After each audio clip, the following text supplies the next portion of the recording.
ওই জমিনটাই মেশিনটা ছুটতে ছিল, আর এটাই কিন্তু ছুটেনি। কারণটা হচ্ছে এটাই যে এটা লাল স্বর্ণ ধান, এর খড়টা মোটা, তো এর খড়টা যখন না কেটে পিছন দিকে বের করতে পারছে তখন মেশিনটা এগাতে পারছে।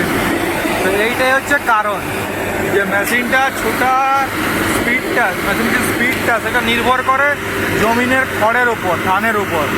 যেরকম ঘন খড় হবে, মানে যে লাল স্বর্ণ খড়, এটা ঘন খড় একটু, আর খড়গুলো একটু মোটা, তার জন্য কি হয় মেশিনটা টাইম লাগতেছে। আর ওইটা কি হয় সাদা ধান, ওর খড়টা হচ্ছে পাতলা এবং ধানটাও সরু, তার জন্য মেশিনটা জলদি করে কেটে বেরিয়ে যাচ্ছে। এই হচ্ছে ঘটনা।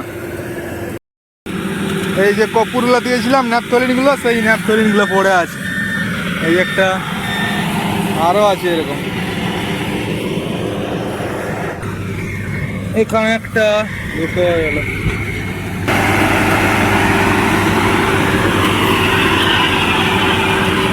আমি এখন মেশিনের পিছনে পিছনে ন্যাপথলিন খুঁজতেছি, ন্যাপথলিন বড়ি।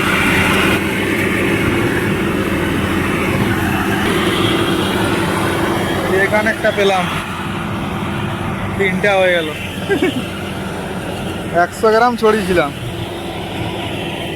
ওই খড়ে ঢাকা হয়ে যাচ্ছে, নয় তো সবগুলোই পাওয়া যেত, কোনোটাই গলেনি। ওই এখানে একটা আছে, এখানে একটা,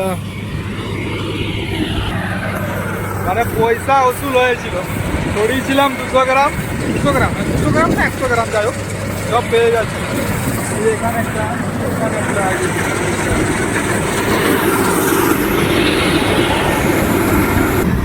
তো হয়ে গেল, মানে কবে বলবো, প্রায় 20-22 দিনের বেশি ন্যাপথলিন, কিন্তু একটাও নষ্ট হয়নি, মানে উবে যায়নি। সবগুলো যেরকম ছিল সেরকমই আছে, সব পড়ে আছে।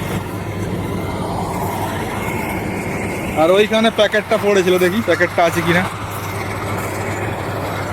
পতঞ্জলির। ওই যে প্যাকেট, প্যাকেটও পেয়ে গেলাম।